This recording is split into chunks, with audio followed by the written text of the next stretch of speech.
Hello! Welcome back to my channel, My Little Kusina. Ngayon po, magluluto po tayo ng Mongolian beef. Tara na! Tulungan niyo po ako mag-prepare ng ating mga sangkap. Okay guys, papakita ko sa inyo paano maghiwa ng ating pang Mongolian beef. 2-finger size yung lapad. So, hihiwain ko siya from here.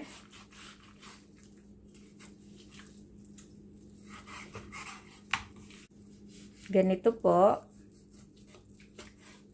para hindi masyadong makapal.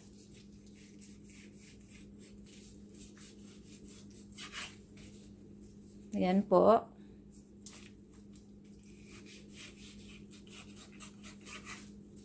Okay mga kapatid, na-prepare ko na po yung ating mga sangkap.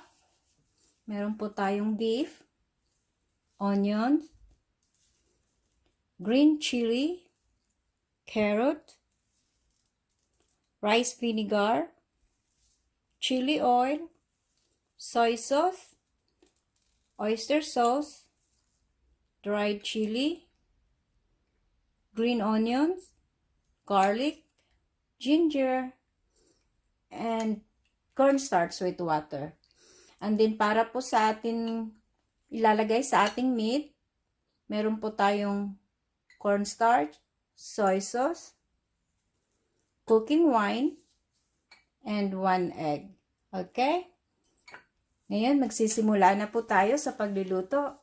Okay, nandito na lahat. Ang cornstarch, egg, at saka cooking wine, and soy sauce.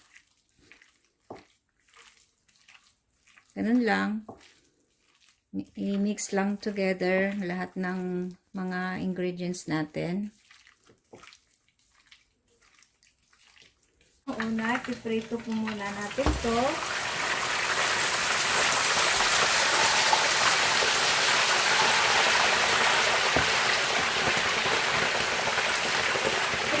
Lang, basta siguraduhin nyo lang na manipis ang hiwa ng inyong karne. Okay guys, hanguin na natin.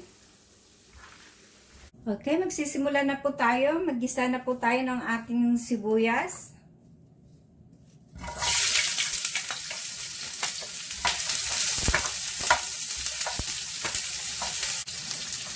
Tapos yung ating garlic.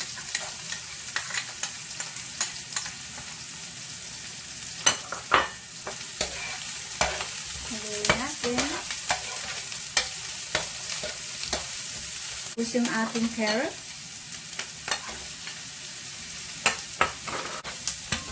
Yung ating ginger.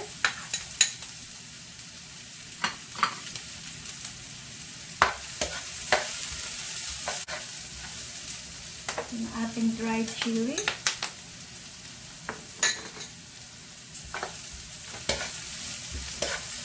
Yung ating green onion.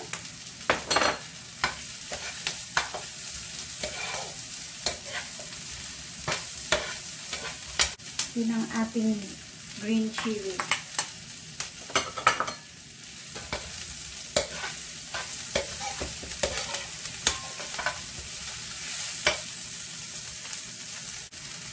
And then, ibalik po natin yung ating karne.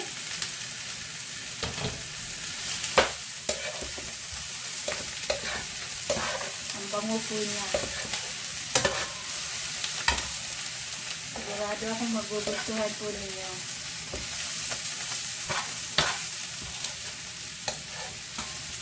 Tapos ilalagay na po natin yung ating soy sauce. Tingnan po natin. Yung ating sweet rice vinegar. Yung ating oyster sauce.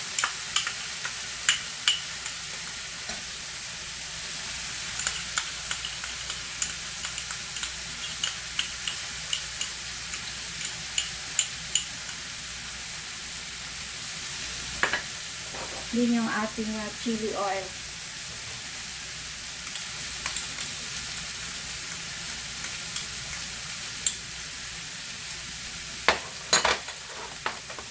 Ngayon, haluin po natin.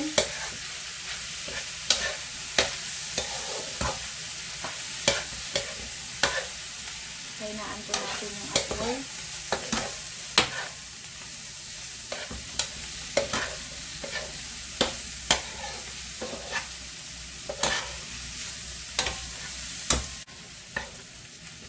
Tapos na po. Ganun lang po kasimple. 3 to 5 minutes.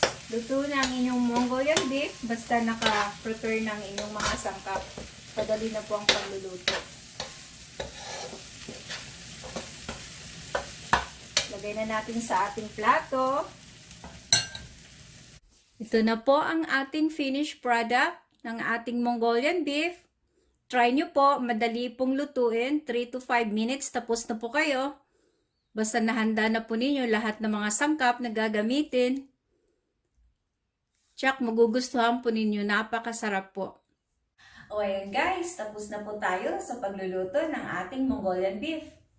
Ako po ang iyong lingkod na nagsasabing ang pagluluto ay walang sinusundan. Lahat po tayo may kanya-kanyang paraan. Please like and share. Don't forget to subscribe. Thank you. Bye.